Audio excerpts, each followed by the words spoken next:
Com o microfone esteja ligado. Tá ligado? Tá, beleza? Bom, eu que gostaria de agradecer aí o professor Paulo. Para mim é um prazer estar aqui na USP, novamente, né? Já tive aqui outras vezes em outras oportunidades. E para mim é verdadeiramente uma honra estar aqui. Bom, vamos falar sobre álgebra de Lie, né?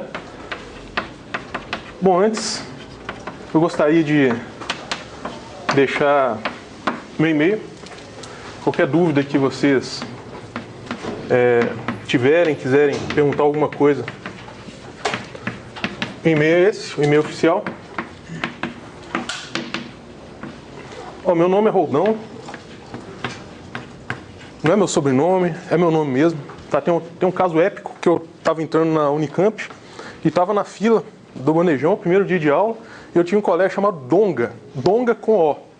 Aí ele me perguntou assim, como é que você chama? Eu, Roldão. Não, fala sério. Fala, não, de verdade, seu nome. Não, Roldão mesmo. E o seu, Donga? Não, peraí, não. Fala sério, seu nome mesmo. Então é meu nome mesmo, tá? Minha homepage, eu vou deixar aí as notas de aula de álgebra de Lie. As notas de aula tem, por enquanto, umas 200 páginas. 20 de álgebra de Lie e 180 de pré-requisitos. Porque sempre um curso de álgebra de Lie tem que ter álgebra linear, né? Quem não souber álgebra linear, já era. Forma de Jordan, né? E lá, esse apêndice aí de 200 páginas realmente contém tudo.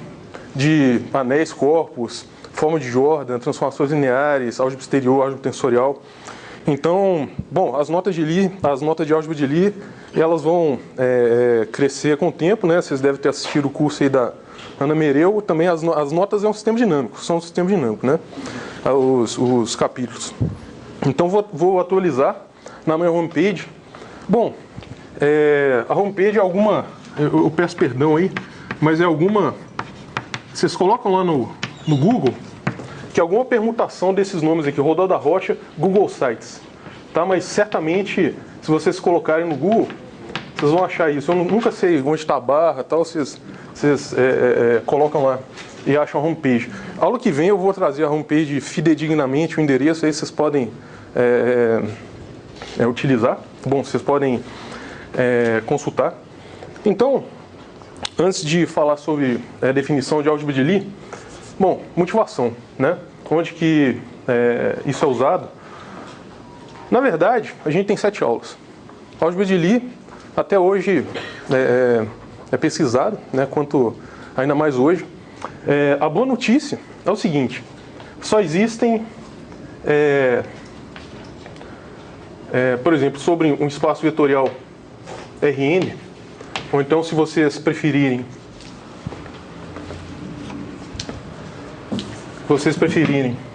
o espaço vetorial RPQ, tá? Onde P mais Q é igual a N, e P e Q é a assinatura da métrica. Enfim, vou falar disso mais tarde. A boa notícia é que só existem 3 álgebras de Lie associadas à forma ortogonal, à forma unitária e à forma simplética. Tá, essa é a boa notícia. A má notícia é que cada uma dessas aí a gente poderia estudar por uns 3, 4 anos, só cada uma, num semestre só de álgebra de Lie e os resultados sobre isso. Então essas aí são as álgebras de Lie clássicas, e ainda existem outras chamadas excepcionais, né? Álgebras de Lie clássicas. Pessoal, tá muito pequeno minha letra? Acho que sim, né? Seria, não? Álgebra de Lie clássicas. Bom, que tá feia é um consenso. Isso eu sei, mas se tá pequeno ou não já é o que interessa. Hein? E essas aqui, as álgebras de Lie excepcionais, né? Olha, tão importante quanto as álgebras de Lie são os grupos de Lie, tá? Depende do contexto. Então essas álgebras de Lie excepcionais, tá? Bom, desculpe. Seria interessante aqui denotar por letras minúsculas E6, E7 e E8. A gente, na última aula, ou a partir da penúltima, a gente vai saber precisamente classificar essas álgebras excepcionais Bom, nos livros essas álgebras de Lie a gente costuma denotar por letras góticas, né? E os grupos clássicos correspondentes são esses grupos: SON, SUN, grupo simplético, né? Cada um desses eles preservam a forma ortogonal, unitária e simplética, e esses grupos excepcionais. Olha, ultimamente esses grupos excepcionais eles têm estado em voga, né? Essas teorias mais modernas, por exemplo, teoria de cordas fermiônicas. E, olha, grosso modo, a gente tem noção, né? A gente sabe grupo ortogonal, né? A gente sabe o grupo unitário com determinante 1, matriz ortogonais, certo? A transposta é a inversa, matriz unitárias, a transposta conjugada, complexa conjugada é exatamente a inversa, e essa daqui é o grupo simplético. Mas essas outras excepcionais, elas têm algumas sutilezas. Do ponto de vista de classificação, elas são mais fáceis, né? Só que a intuição acerca delas é um pouco mais complicado de se ver. Um exemplo. Tá, então, pessoal, só para enfatizar, isso daqui é a introdução ao curso de introdução às álgebras de Lie, ok?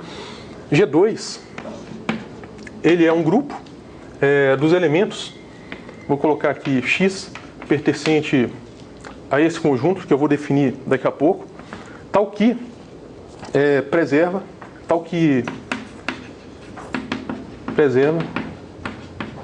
um dos eixos. Tá? Eu vou explicar isso exatamente agora. A gente sabe, os números reais, eles podem, eles têm dimensão 1, né? Os números complexos, eles, esse espaço aqui, enquanto espaço vetorial é isomorfo ao R2, né? Onde cada coeficiente é real. E a gente tem também as álgebras de divisão, que são somente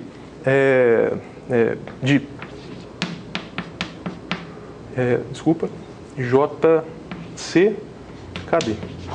Tá? Esses aqui são os quaternios.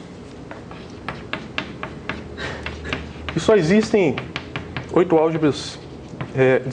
álgebras de divisão. Os quaternios, cada uma dessas unidades imaginárias, o quadrado é -1. Não existe, né, álgebra de divisão entre os complexos e os quaternios. E os octônios, que é um certo escalar, mais 7 unidades imaginárias. Bom, o lado ruim, quando você vai avançando em matemática, é que acabam as letras. Realmente, acabam as letras gregas, acabam as letras romanas, porque T é parâmetro, P R, S é parâmetro de reta, e JK é unidade imaginária. Então, tem uma hora que N é sempre natural, então existe maior dificuldade para achar letras. Então, vou denotar E1, A2, E2, até A7, E7. Onde cada uma dessas unidades imaginárias, o quadrado delas é -1 e o I vai de 1 até 7. Tá? Então, esse grupo aqui é um grupo que preserva um dos eixos imaginários. Tá? Essa é a intuição sobre esse grupo. E hoje em dia, o pessoal que está fazendo cordas aí, eles estudam variedades com holonomia que tem a simetria desse grupo aí. Tá?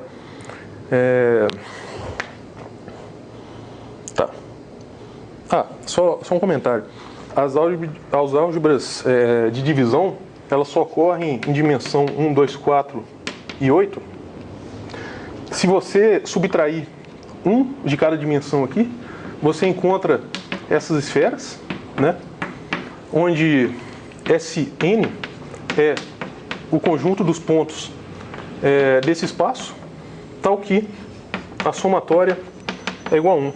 Então isso daqui é exatamente a esfera em dimensão n, e somente essas esferas aqui, elas são paralelizáveis. Ou seja, nessas dimensões, se você... O bombom sonho de valsa nessas dimensões, você consegue enrolar e não ficar aquele...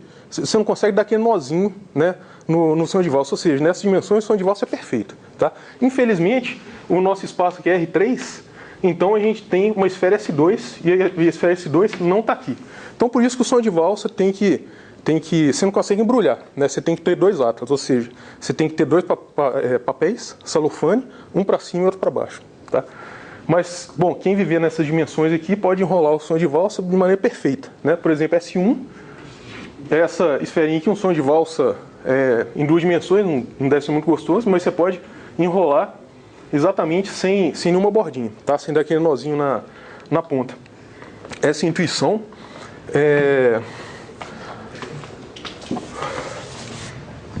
Tá, então, assim, a boa notícia é que a gente vai enfatizar primeiro essas álgebras de Lie, e na semana que vem a gente vai enfatizar aquelas também, principalmente na última aula, tá?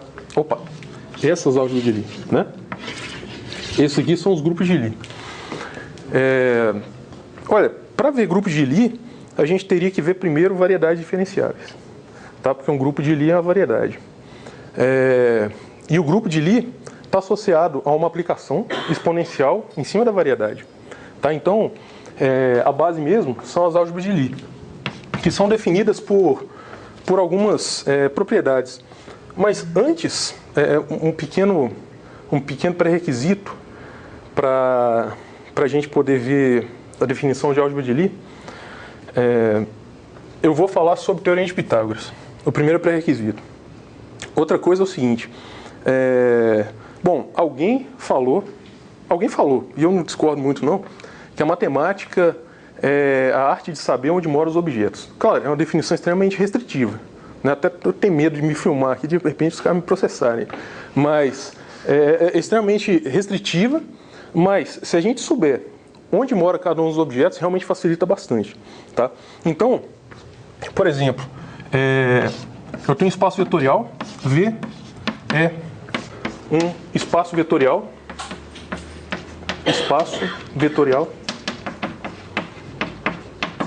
onde esse K é um corpo, tá? Ou seja, é um espaço vetorial sobre o corpo K. K é corpo. Olha, em algum momento dessa semana a gente vai ver a definição de corpo. Quem não se sentir à vontade, pensa que o corpo pode ser real, complexo ou Z2. Tá? É o suficiente, por enquanto. E para a álgebra de Lie, é o suficiente pensar em ZP. ZP reais e complexos. Só. Tá? Bom, só, eu estou pedindo muito, né? Já é muito imaginar só em complexos. E em álgebra de Lie também, a gente vai ver que os números complexos, fazer tudo sobre os números complexos é muito mais fácil do que fazer sobre os reais.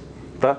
Diferentemente de funções, de cálculo 1 para funções complexas, né? Que é um grau de dificuldade acima. Então, se eu tenho um espaço vetorial, certo? Olha, tudo depende da estrutura que você coloca nesse espaço vetorial. Por exemplo, eu posso colocar nesse espaço vetorial o que eu vou chamar de métrica, que obviamente alguém vai reclamar, assim, não é métrica. Claro, esse G é uma aplicação, ela tem várias propriedades. Primeiro, ela é bilinear, certo? Então ela é bilinear no sentido de que dados vetores no espaço vetorial, dado, por exemplo, um certo escalar no corpo, então isso sempre acontece. Vocês podem pensar como produto escalar, né? Então G de alfa, V mais beta e U, isso daqui é alfa, G de VU mais, W, desculpe, VU mais G de VW, certo? mais o W. É isso. Ou seja, ela é linear na primeira entrada e linear também na segunda entrada, tá? Quando o corpo for real. Vou fazer aqui para o caso real que tá para lá de bom. E tem que ser real na vasta maioria dos casos, porque a métrica mede ângulo de distância, né? Então, por enquanto é bom que seja real. E também é linear na segunda entrada. Isso daqui é alfa, G de VU mais G de VW. Tá? Ou seja, ela é bilinear. Olha, ela pode ser simétrica. Ela pode ser simétrica. Ou seja, o produto escalar entre dois vetores, ele se mantém o mesmo se eu trocar a ordem dos vetores. Mas também pode ser simplética. Tá? Ela pode ser simplética no sentido de que isso sempre acontece. Tá? E ela é... Bom, ela pode ser degenerada ou então ela também pode ser não degenerada. Né? Vamos assumir por enquanto que ela seja não degenerada. Mas, por exemplo, no espaço-tempo da relatividade especial, vetores tipo luz, quando eu calculo o produto escalar entre um vetor e ele mesmo, dá zero. Né? Então, tá bom, ela pode ser degenerada nesse sentido. Né? Mas, enfim, vamos colocar aqui geometricamente a não degenerada se isso daqui for diferente de zero para todo o diferente de zero. Então, a observação ela pode ser degenerada. Tá? Também pode ser degenerada. Então, DG degenerada. Então, aquilo de agora até final de semana que vem eu vou chamar de métrica, tá? Embora ela não pode ser classificada topologicamente como métrica, tá? Mas ao invés de falar forma bilinear, quadrática, simétrica, não degenerada, eu vou abreviar por métrica. Então, se você tem um espaço vetorial e você mune o espaço vetorial dessa forma, então você não tem mais espaço vetorial, né? Você tem um espaço quadrático. Espaço quadrático. Se você mune o seu espaço do chamado colchete, né? Então aqui é o que a gente vai chamar de álgebra de Lie. Álgebra de Lie. Tá? Antes de entrar na álgebra de Lie, eu tenho que falar sobre o Teorema de Pitágoras. E antes do Teorema de Pitágoras, eu vou falar só mais um pouquinho sobre espaço-tempo. Espaço-tempo.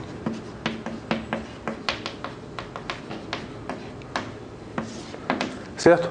Então, um espaço-tempo, eu vou chamar esse M aqui, na tentativa de ser caligráfico, que é exatamente uma variedade.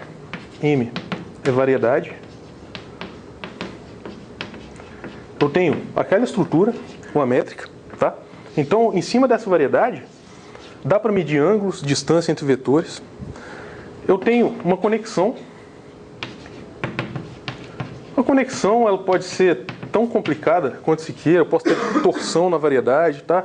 Posso ter o que eu quiser aqui. Só que ela vai ser responsável pelo transporte paralelo. Tá? Ou seja, sem ela, não dá para comparar vetores em diferentes pontos. O espaço tangente, se você escolhe um ponto aqui, o espaço tangente nessa variedade é isomorfo a algum Rn. Tá? Mas se eu tiver outro ponto aqui, então eu tenho outro espaço tangente. Não tem jeito de comparar esse espaço, a menos que eu tenha essa conexão aí, tá? Paralelo. E essa conexão, ela age em certos em vetores da base, tá? Então eu tenho um vetor, isso daqui é base de Rn. Então isso daqui são símbolos de conexão.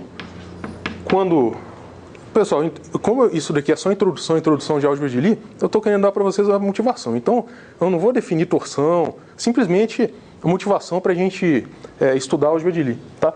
Esses símbolos de conexão são gerais.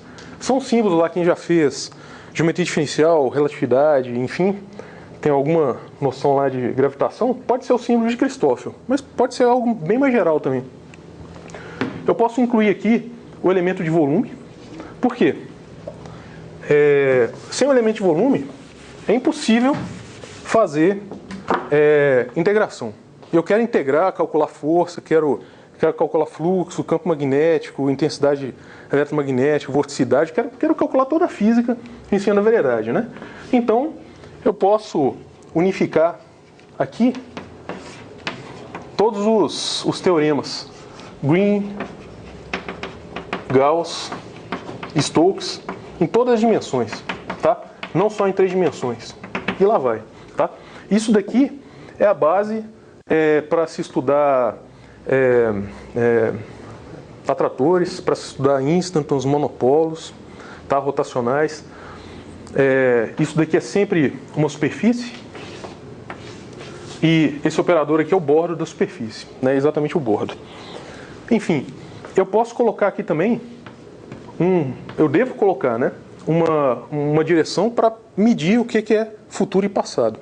Tá? Então o espaço-tempo é exatamente essas 5 coisas.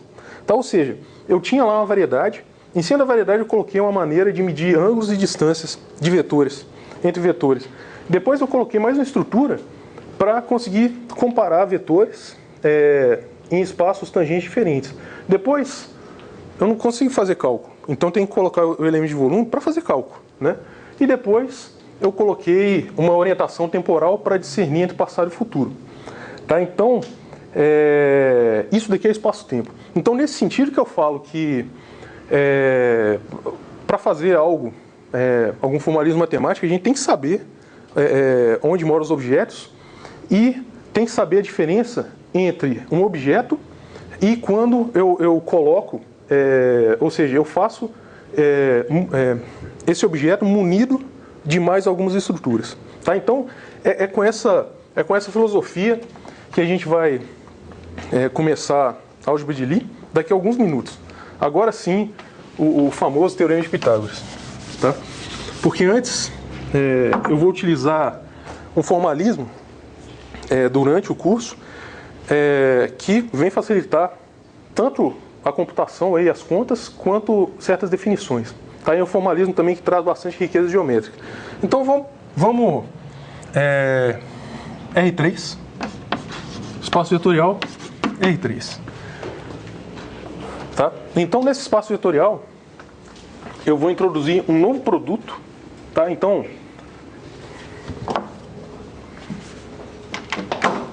eu tenho um vetorzinho em R3.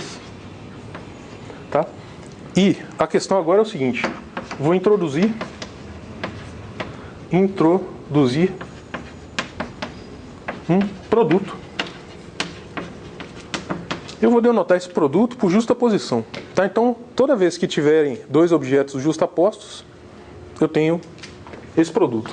Que, enfim, não vou denominar, vou denominar o produto. Tá? Por justaposição. Justaposição. Então, toda vez, observação, quando um espaço vetorial,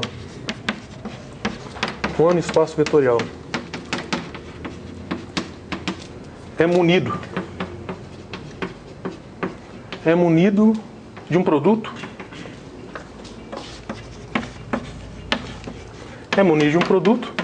então temos uma álgebra. Tá? Então, uma álgebra é o espaço vetorial quando eu coloco um produto nele. Tá?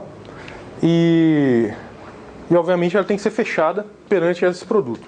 Tá? A única definição que por enquanto interessa.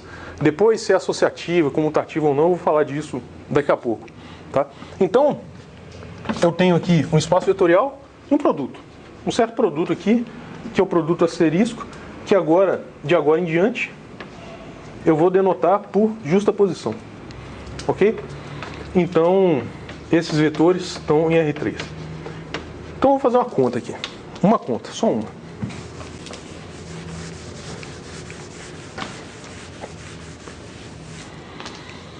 Bom, vamos lá. A única hipótese, que é a hipótese razoável, é o seguinte. O produto escalar, só lembrando aqui, sugestão, o produto escalar é exatamente a norma do vetor ao quadrado, correto? Norma do vetor ao quadrado. Então, a minha hipótese é que esse novo produto seja exatamente a norma desse vetor ao quadrado, nada mais, tá? Então, se eu tiver um vetor com 3 componentes, V1, V2 e V3, eu posso expressar isso exatamente como vetores da base canônica, tá? Uma combinação linear de vetores da base canônica. Pessoal, assim, a gente já passou do nível de colocar setinha em cima de vetor, tá? Então, daqui para frente, toda vez que tiver um E subíndice alguma coisa, é vetor, é a base canônica, tá? Onde esses EI de 1 até 3 é base canônica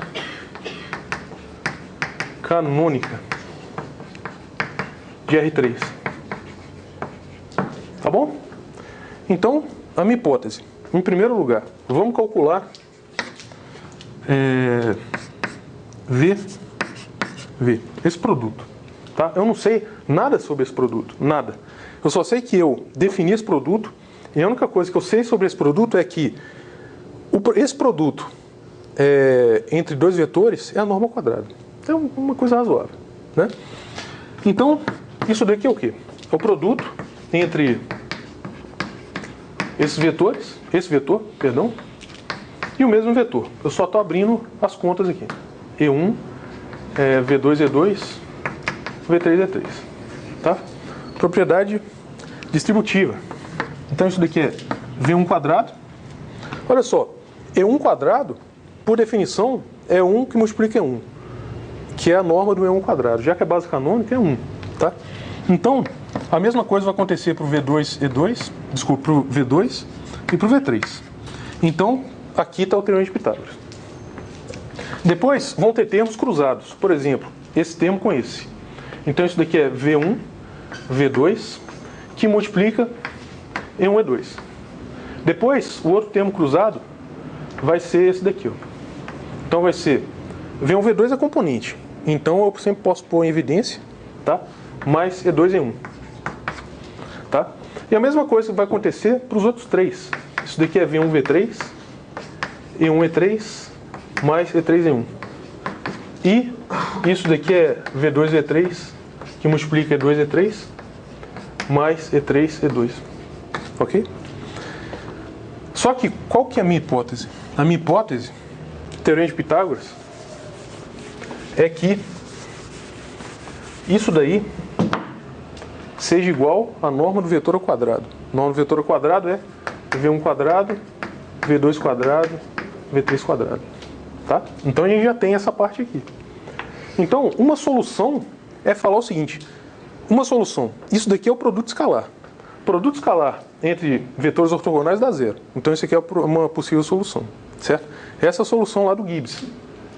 Então, a solução do Gibbs foi a seguinte.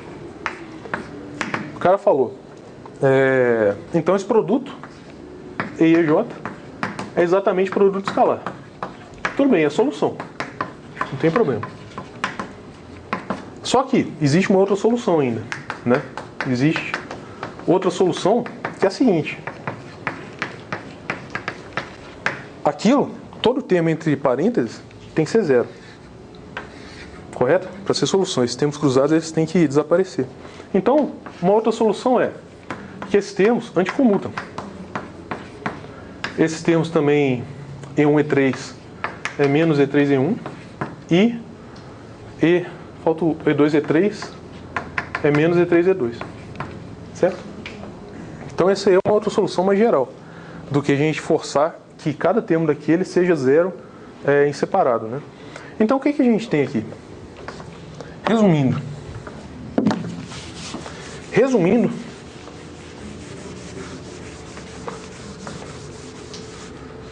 o que a gente pode concluir disso aí? Bom, a gente sabe que E1 quadrado é a norma de E1 ao quadrado. Isso daqui é 1, tá? Isso aqui daqui é exatamente o produto que eu defini agindo entre dois vetores iguais da base. A mesma coisa para o E2. Isso daqui é 2 quadrado, que é igual a E2, que é 1. Da mesma maneira, E3 é igual a E3 quadrado, que é a norma do E3, que é a base canônica, que é 1. Tá? Ou seja, eu sempre posso escrever isso, vamos ver a melhor forma. Eu sempre posso escrever esse produto, por exemplo, como o produto escalar mais o produto exterior. Tá? Todo mundo aí já viu tensores? Álgebra tensorial? Não, não tem problema. Tá? Tá lá no apêndice lá de 200 páginas. Tá? Não, mas assim, vamos ver aqui. Olha, isso daqui é simplesmente uma notação. Tá? Eu vou definir o produto escalar como metade de EJ mais EJI. E eu vou definir, por enquanto, esse produto exterior como metade do EI-EJ, EI, escalar EJ, menos EJ. Mentira, esse é o produto por justaposição, perdão. Então é EI-EJ menos EJ-EI. Correto? Então, aquilo, o que eu estou escrevendo é simplesmente uma tautologia, tá? Ou seja, eu estou somando. Isso daqui pode ser escrito como metade mais EJI mais metade de EJ menos EJI. Eu simplesmente somei e subtraí esse termo aqui, tá? É simplesmente uma tautologia. E isso daqui é o produto escalar. E isso daqui é o produto exterior, tá? Por enquanto. Então, ou seja, uma solução é de Gibbs dizer que esse produto que eu estou introduzindo é exatamente o produto escalar.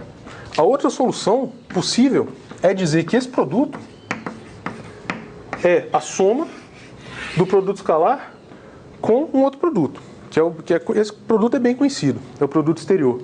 Só que tem uma coisa, esse produto ele implica no seguinte. Esse produto implica no seguinte: quando I é igual a J, o que acontece ali? Quando I é igual a J? Quando I é igual a J, aqui dá EI, então esse produto, que é EI quadrado, é quanto? EI escalar EI, certo? Mais EI exterior EI. Quanto que é esse produto aqui, ó? Esse aqui é zero, justamente por causa dessa definição aqui, tá? Então isso daqui é zero. Então o que sobra aqui é justamente o produto escalar. Quando I for diferente de J, então esse produto é o produto escalar, né, pela definição, mais o produto exterior.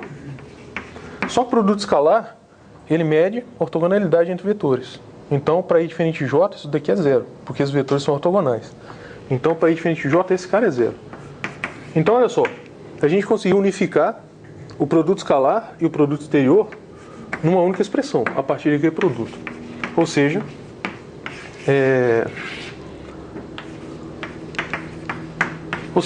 essa é a solução mais geral. Tá? O Gibbs falou somente que vale isso. Mas outras pessoas falaram aquilo. A questão é que, se vocês lerem o livro do Maxwell, o Tratado de Eletromagnetismo, escrito, se não me engano, em 1878, alguma coisa aí final do século XIX, lá ele fala que campo magnético, campo elétrico, intensidade eletromagnética, tudo é escrito pelo produto exterior, tá? E esse produto aqui. E 3 pessoas eram líderes com esse formalismo: o Hamilton, o Maxwell e o Clifford. E os 3 morreram em questão de 2 anos, tá? Então não tinha ninguém para defender isso. Então esse outro formalismo aí, ele se sobressaiu, mas esse formalismo aqui a gente vai usá-lo daqui a pouco para fazer álgebra de Lie também, tá? Então guarda aí essa parte do formalismo que a gente vai utilizar dentro em breve. Alguma dúvida? Pessoal, dúvidas podem interromper, pode parar aí a hora que vocês quiserem, tá? E precisarem. Bom, não sei quanto tempo eu falei. Tá. Então vou definir álgebra de Lie.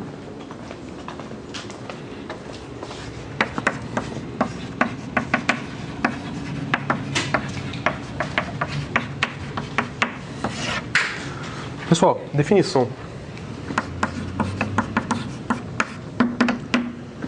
V, espaço vetorial,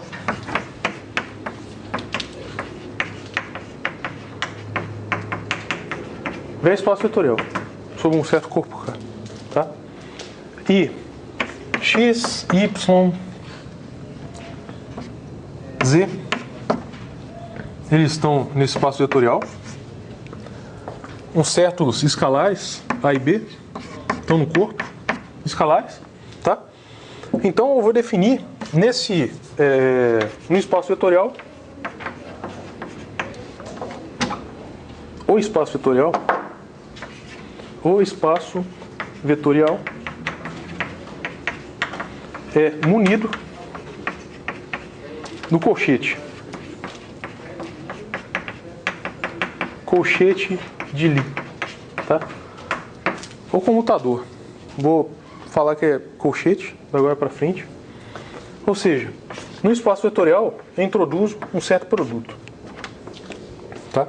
Esse daí é um produto e eu digo que esse pior que eu estou falando para vocês que acaba as letras, porque isso daqui eu já utilizei para métrica. Agora esse daqui é álgebra de Lie de novo, tá? Então, de agora para frente, considere isso daqui álgebra de Lie, tá?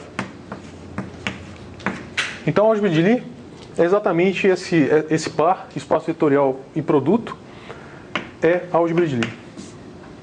É álgebra de Lie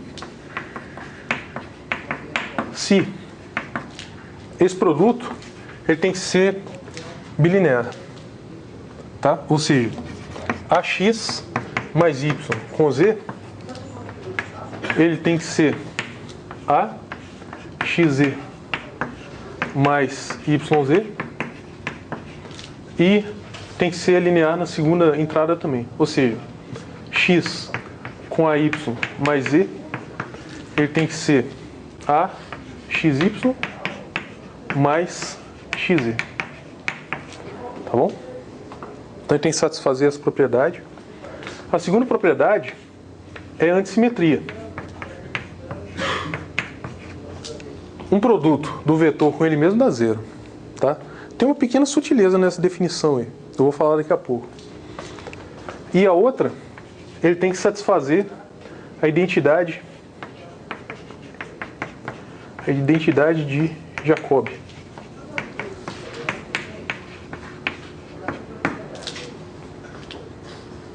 Um monte de gente fala que esse Jacobi... Tem 3 Jacobi. Esse cara é Jacobi, tem um Jacobi, tem outro Jacobi lá, enfim. Eu não vou discutir acerca de pronúncia, não. Então, enfim, Jacobi.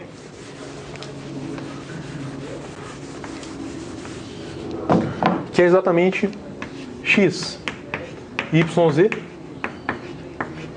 mais y, zx, mais z, xy, é igual a zero, tá? Então, tu sempre tem que satisfazer essa identidade. Mais ainda, essa identidade aqui, a gente vai ver aula que vem, que isso daqui é exatamente uma forma para derivação, tá? Esse colchete é uma derivação, ou seja, ele satisfaz a regra de Leibniz, ou seja, a regra do produto. Derivado do primeiro mais do segundo, mais primeira vez derivado do segundo, tá? Então aqui está encriptado, tá encriptada exatamente a informação de que esse colchete aqui é uma representação E esse colchete aqui é uma derivação. Tá? Observação. Por que eu defino isso daqui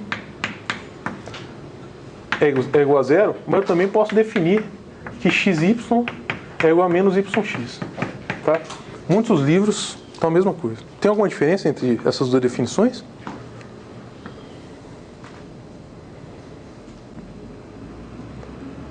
Tem alguma diferença entre essas duas definições? Eu coloquei aquela lá, né? Uns chamam essa daqui de alternada, antissimétrica e alternada, né? Em mudo sinal. Ou seja, o colchete é anticomutativo e aqui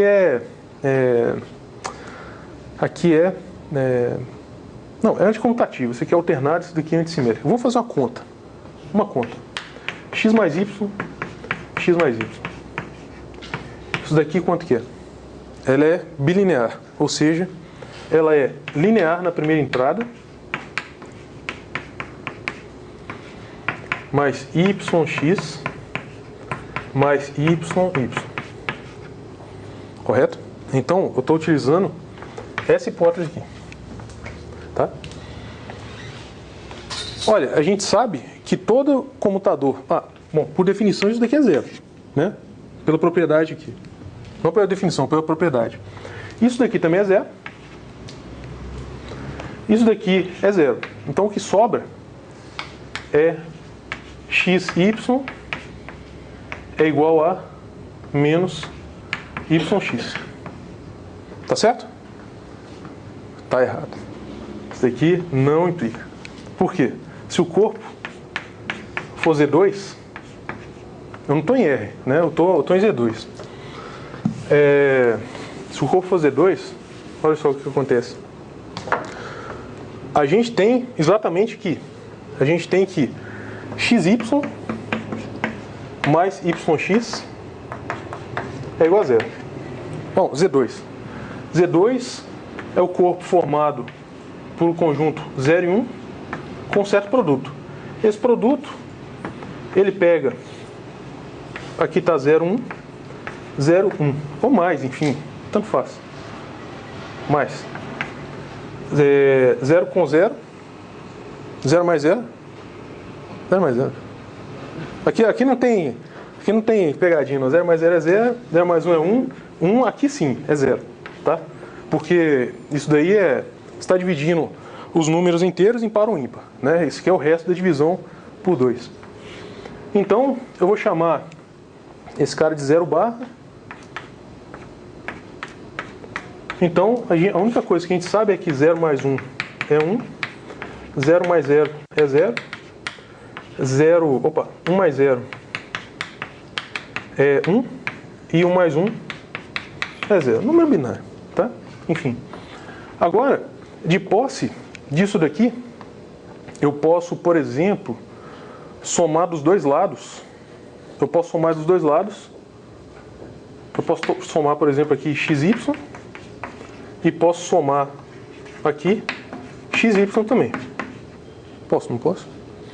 Então, se eu somar aqui XY, aqui vai dar 2XY. Só que o 2 é zero, né? Então, esse termo aqui é zero, porque eu estou no corpo Z2. Então, eu provei com a forma alternada, ela é simétrica. O que eu provei aqui foi que uma forma antissimétrica, se somente se ela é simétrica, tá? Então, assim, em Z2, tem que tomar um cuidadinho em Z2, tá? Porque isso daqui não implica que ela é antissimétrica. Então, a gente tem que assumir isso daqui. Falou? Oi? A álgebra de Lie leva a gente do espaço vetorial para o corpo. Não, a álgebra de Lie... É uma aplicação. Tá, a álgebra de Lie, esse produto, ele define a álgebra. Então, ele pega dois elementos da álgebra e leva na álgebra. Ele pega aqui U e V, esse par ordenado, e leva nesse produto. E esse produto está na álgebra. É isso. Beleza?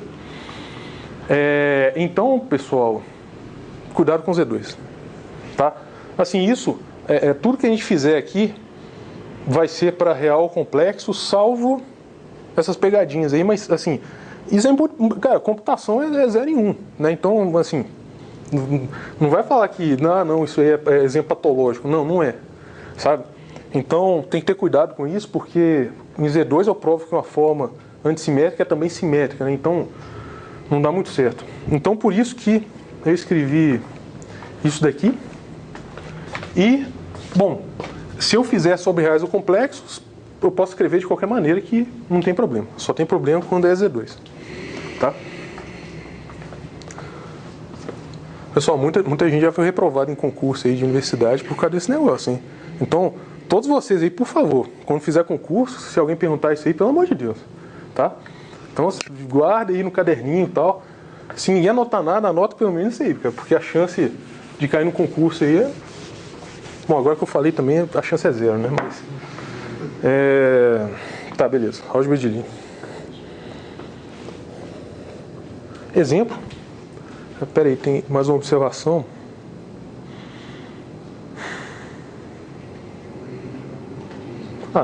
Bom, vocês já conhecem a álgebra de Lie. Exemplo. Primeira álgebra de Lie lá que a gente conhece, R3, produto vetorial, né? É exatamente produto vetorial. Certo? Produto vetorial entre... Você tem uma base lá dos versores, e JK. E esse cara satisfaz I com J é K. Já o J vetorial I é menos K. Tá?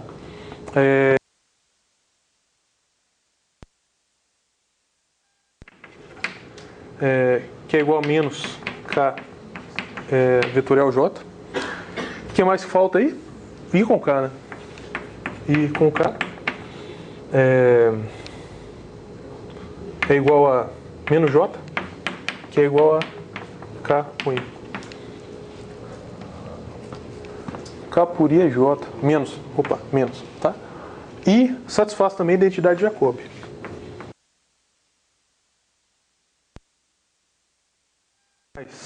J, KI, mais K e J.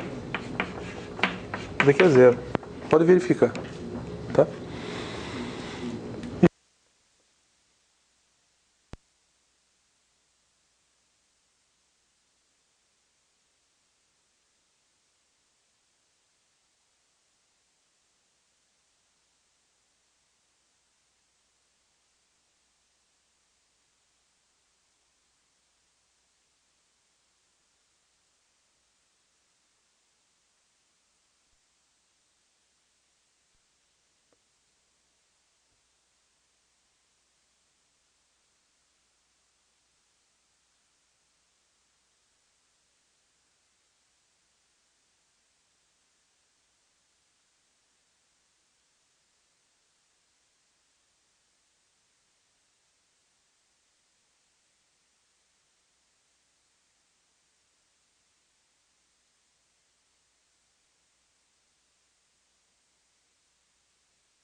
É uma mini... É uma mini espada de Jedi, isso aqui. Espada Jedi. Não, é que não é o Homem de Ferro, né, cara? O Homem de Ferro ali. Enfim. Produto vetorial.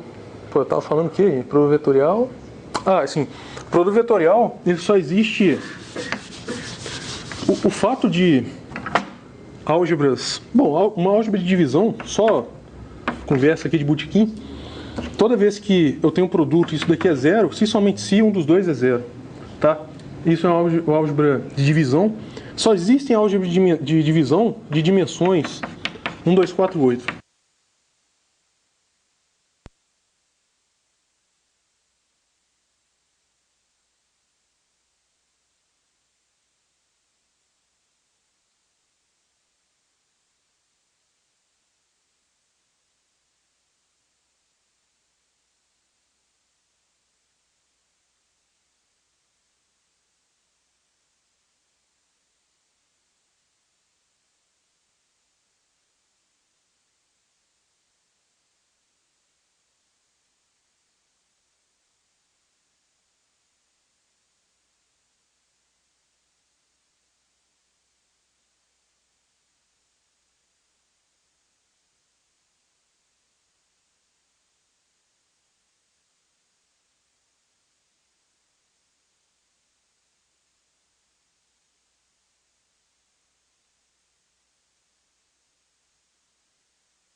Acabou a pilha, hein, cara.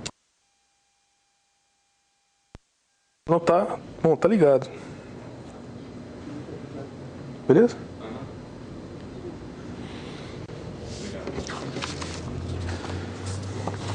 Aquele Homem de Ferro é engraçado, cara, porque o 2, né? Porque o LHC lá tem 14, sei lá, 100 bilhões de dólares, aí vai lá um Homem de Ferro na oficina lá, constrói um acelerador, que é um novo elemento lá de peso atômico 300, e tudo funciona.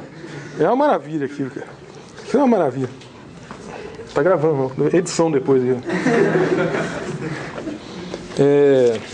Pessoal, a primeira definição daí de álgebra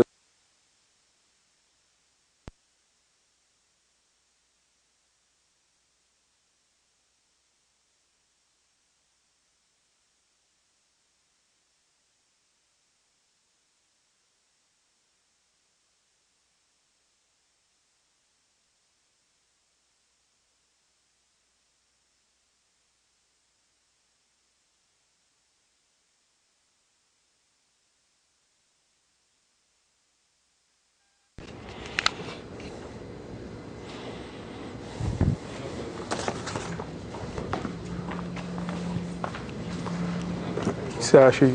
Vai ser mau contato, hein? Não sei. Esse vermelhinho aqui talvez seja Não, a ele tem pilha, que estar né? azul. Tem que estar ligado. E esse daqui? Nesse aqui, o que tá falando? Né? Não sei. É, bateria. Ah, talvez a bateria. Deixa eu trocar.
Parece que tá funcionando. Luiz, senta aqui. Muito obrigado. Obrigado. Pessoal, coração novo aqui, ó. Coração zerado. Não vou ter piripaque mais.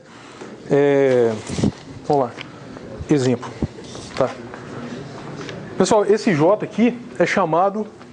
Tá, combinação... Tanto faz, na verdade. Viu? Eu posso... Notação do Arnold. Classical Mechanics do Arnold. O J... 0, menos 1, 1, 0. Isso daqui, claro que é identidade, né? Então, esse 1 aqui é a identidade. Matriz de identidade. N por N. Beleza? Quanto que é ao quadrado? Matrizinha ao quadrado, quanto que é? Menos identidade, 2N por 2N. Tá? Eu chamo simplética porque ela tem estrutura complexa subjacente, né? Alguma coisa quadrada é menos 1. Então, esse grupo, desculpa, essa álgebra, a gente diz que é álgebra de Lie simplética. Olha, esse nome é muito geral. Depois a gente vai restringir um pouco esse nome, mas vamos deixar assim por enquanto.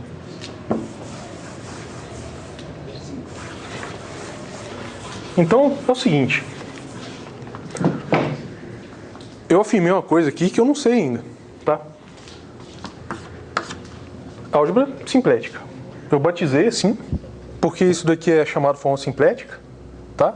Por quê? Porque está escrito no livro do Arnold lá e eu li isso e de orelhada eu falei que é simplética. A álgebra de Lie, eu tenho que provar ainda, tá? Provar. Ou seja, uma álgebra de Lie, ela tem que pegar dois elementos na álgebra e... Opa, comutador não. Tem que pegar dois elementos na álgebra e mostrar que o comutador está na álgebra. Essa é a definição de álgebra de Lie. Então, aqui a gente vai pegar dois elementos, x, y, enfim, naquela álgebra, e a gente tem que provar que o comutador está naquela álgebra. Só assim a gente vai provar que é álgebra de Lie, tá? Então, primeiro resultado aqui. Se o x... Qual que é a definição? X, U, né? Portanto, U, J mais J, U é igual a zero. Tá? Sempre satisfaz isso. A gente pode multiplicar aqui, por exemplo, por J. Bom, na verdade tanto faz, né? Mas eu vou multiplicar por... Bom, vou escrever isso. É igual a menos o J. E vou multiplicar dos dois lados por J. Melhor fazer isso? O que é melhor fazer aqui? Se J mais Jx é igual a zero, tá?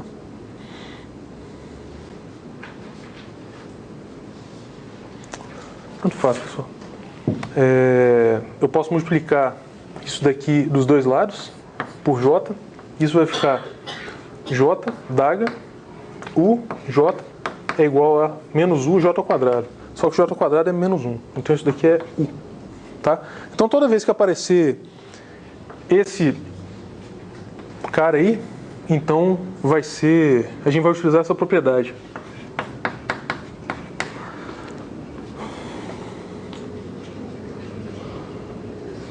Tá faltando uma coisa, hein? Pessoal, atenção. Muita atenção nessa hora. Muita atenção. Era problema do coração aí que tava tendo piripaque. Na verdade, a definição é essa daqui, ó. Tá? Definição de álgebra simplética é essa daí. Então, só um ajuste aqui. Pois não. Essa daí? A resposta é errada. Tudo bem, pode fazer com a daga aqui, tá? Na verdade, transposto, né? Ele deve ser relativo ao espaço dual, mas, enfim. Porque o vetor não é complexo, né? É simplesmente uma matriz. Tá? Enfim, vamos deixar Daga aqui. Sim, nesse caso sim. Pode ser. Pode ser o Daga. Transposto. J, U transposto. Então vamos lá. Se eu multiplicar por J os dois lados, então isso daqui vai ficar J. J transposto é igual a menos J, U, J. Finalmente. Então, isso daqui significa que o Daga, que é um elemento daquele grupo de matrizes complexas, é J, U, J. Tá? Então, a gente vai utilizar isso daqui. Agora eu vou utilizar definição de comutador, né? Comutador. Definição. Isso daqui é xy menos yx Daga. Isso daqui, por sua vez, é xy Daga menos yx Daga. Isso daqui é um anti-automorfismo da álgebra das matrizes. Então isso daqui é y Daga, x Daga, menos x Daga, y Daga. Correto? Então a gente pode substituir isso, por exemplo, utilizar aquela propriedade. Isso daqui então é J, U, não, J, Y, J, Y, J, J, X, J, menos J, X, J, J, Y, J. Tá certo isso? Ok? Então isso daqui é quanto? J ao quadrado é menos 1. Então isso daqui é menos J, YX mais... Opa, tem o J aqui, né? Que esse cara some, vira menos 1. Mais J, X, Y, J. Então isso daqui é a minha forma simplética que multiplica XY menos YX J. Certo? E isso daqui é um vetor. Isso aqui é um vetor. Ele está na álgebra de Lie. E isso daqui eu posso escrever como... Como o quê? Posso escrever isso como XY. Bom, eu provei que XY Daga é igual a isso daqui, né? Ou seja, nesse vetor ainda satisfaz as propriedades, né? Ou seja, essa propriedade aqui eu mostrei que é equivalente a essa. Então qualquer vetor nesse espaço tem que satisfazer ela. Então, dados os dois vetores, o comutador também satisfaz. Portanto, esse comutador, ele pega elementos dessa álgebra. A gente sabia que ele levava uma certa álgebra, só que essa álgebra agora, ela é exatamente a álgebra inicial. Ou seja, o espaço vetorial munido, isso daqui está em SPN, ou seja, o espaço vetorial das matrizes 2n complexas munidas, né, desse comutador, tais que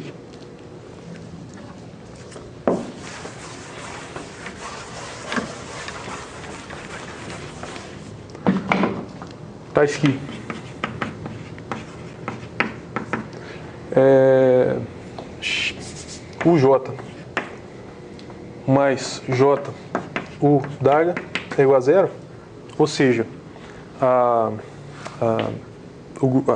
subálgebra simplética é a álgebra de Lie.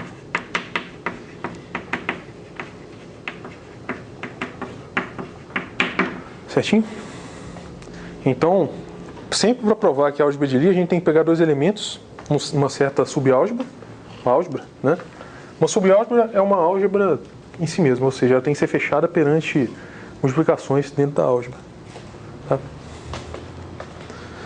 Tem outro exemplo, só uma observação antes de continuar.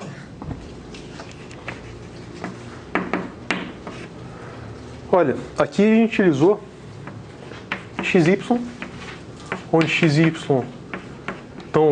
estão na álgebra de Lie, a gente utilizou essa notação aqui. Certo? Isso não é verdade. Porque a gente antes tinha um produto que é o comutador, só isso. Só que agora a gente colocou um outro produto aqui na álgebra. Aqui é simplesmente comutador, tá? E aqui a gente está fazendo um produto que eu não sei qual que é. Não sei mesmo, tá? Menos YX. Na álgebra das matrizes, enfim, esse produto é exatamente a multiplicação entre as matrizes. Esse comutador também, né? Mas em outras álgebras, não. Então, o que eu estou fazendo aqui é o seguinte. Isso daqui é a álgebra de Lie. Só isso. Espaço vetorial com colchete. Isso daqui é a álgebra de Lie. Álgebra de Lie. Certo? Isso tudo aqui é álgebra de Lie envolvente. Olha o pensamento pecaminoso aí, hein? Álgebra de Lie envolvente, pelo seguinte, eu tenho uma álgebra associativa, tá? E isso daqui eu vou chamar de U associado a G, tá? Pelo seguinte, comutador, só existe esse produto. Quando eu faço outro produto, quando eu falo que esse comutador é XY menos YX, eu já estou envolvendo outro produto, tá? E, mais ainda, quando a gente for ver derivação, só conversa de botequim aqui. Derivação, ela age entre álgebras, tá? E a derivação agindo, ela tem, toda derivação tem as propriedades. Regra de Leibniz. Tá? Então é o seguinte. Quando a gente estuda mecânica, que a representação lá de Poisson, o Arnold, representações simpléticas, isso daqui é sempre equivalente, mas sempre. Tá? Todo exemplo que eu consigo pensar, a gente pode sempre assumir que é a mesma coisa. Só que eu tenho um contra-exemplo que nas derivações internas das álgebras de Lie, que eu vou falar disso depois, ela é derivação aqui, mas não é derivação aqui. Ou seja, isso na prática não é verdade. Tá?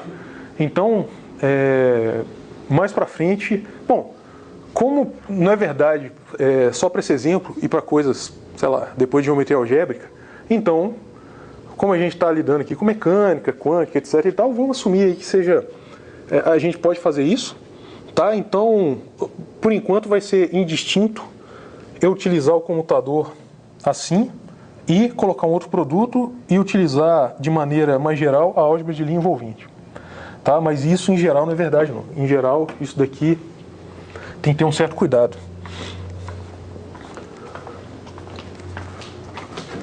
Em particular,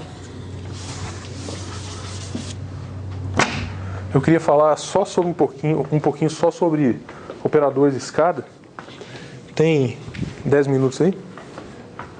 Operador de escada. A gente tem um certo XI, posição, operador de posição, um certo PJ, momento linear, tá? E relações de comutação, XI, PJ.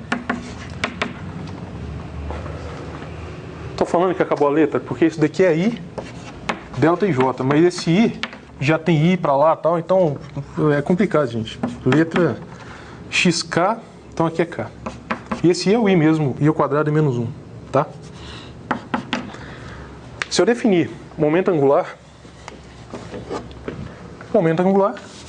é o produto exterior, enfim, se preferirem, produto vetorial. Na representação aqui do momento, PJ. Isso daqui é derivada em relação a XJ. Ok?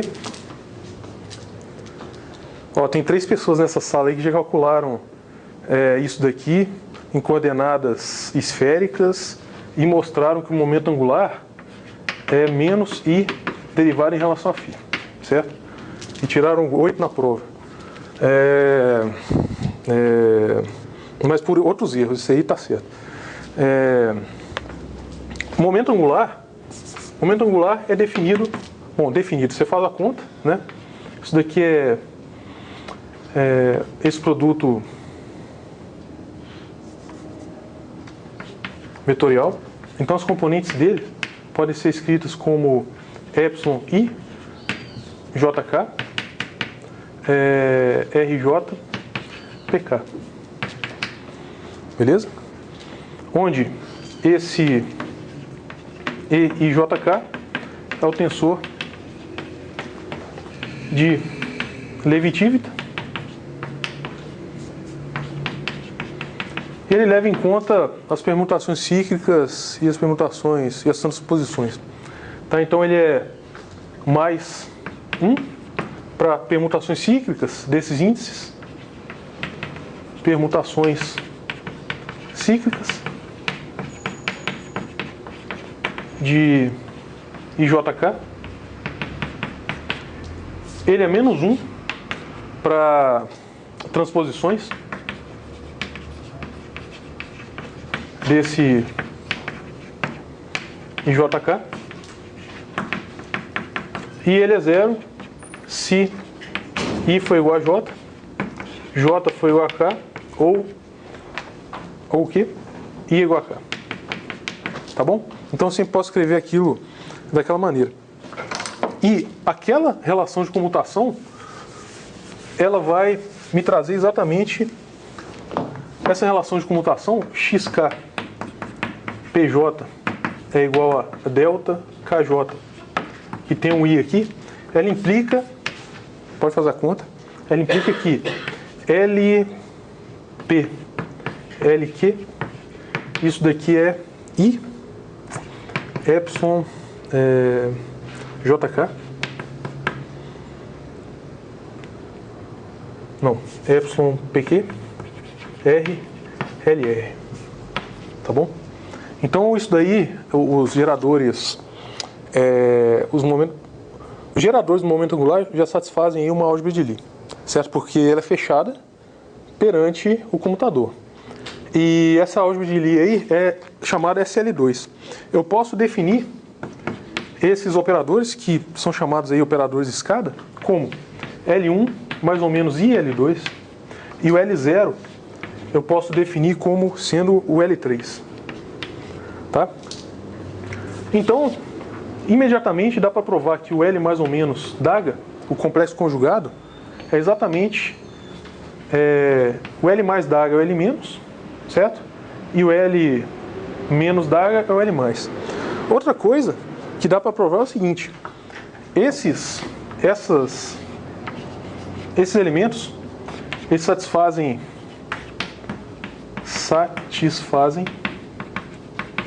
as relações L0, L mais ou menos, é igual a 2 vezes L mais ou menos, e L mais L menos é igual a L0. Tá? Isso daqui é exatamente a álgebra de Lie SL2. E a gente vai estudar essa álgebra aí vai ser aí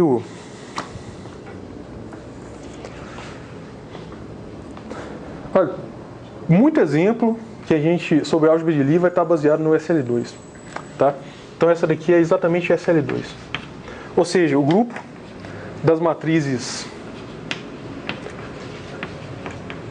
complexas 2×2, tais que o traço dessa matriz é nulo, ok? Então essa aí vai ser a definição da álgebra de Lie. Olha, aula que vem a gente vai falar mais sobre isso, eu tenho mais 5 minutos. O importante aqui é o seguinte, eu disse que isso aí é operador escada, né? Eu vou definir Eu vou definir aqui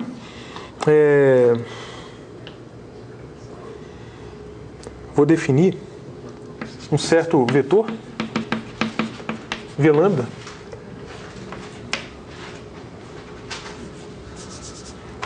autovetor, o autovetor do elemento L0 com alto valor lambda, alto valor lambda, ou seja, o L0 agindo no V lambda é igual a lambda V lambda, tá? Só isso. Onde esse lambda é um elemento, é um escalar, tá? Então, se eu agir o L0 nesse vetor aqui, quanto que dá? Eu posso utilizar relações de comutação, por exemplo, essas daqui, certo? Eu posso, então isso daí vai ser L0 L mais menos L mais L0 é igual a 2 L mais ou menos. É isso, tá? Só que, tá bom. Beleza.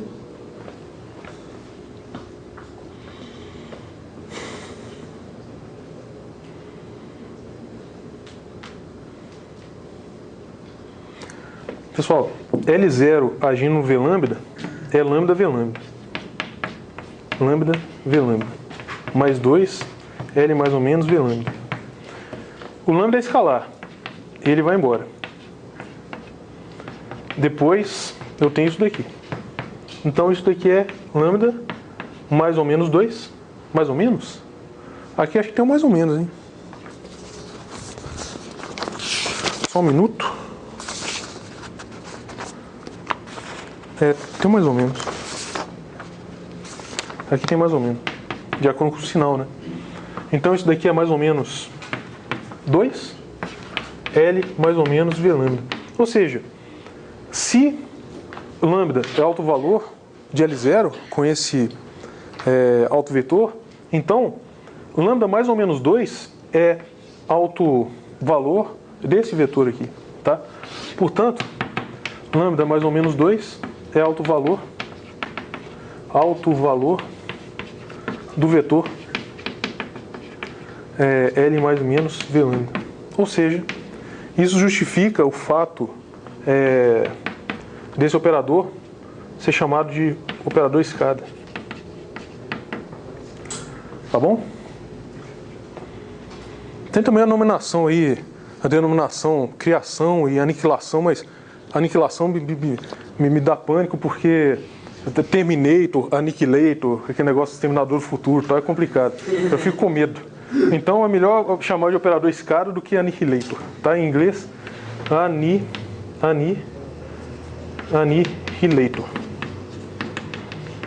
Tá? Esse menos aqui. Mas vamos chamar de escada aí para o professor não ficar com medo. Pessoal, por hoje é isso. Aula que vem a gente vai fazer álgebras de Lie complexas, reais, SL2. E se der tempo a gente vai ver morfismos da álgebra. Vai dar tempo. Beleza? Perguntas? Dúvidas, sugestões, reclamações, comentários?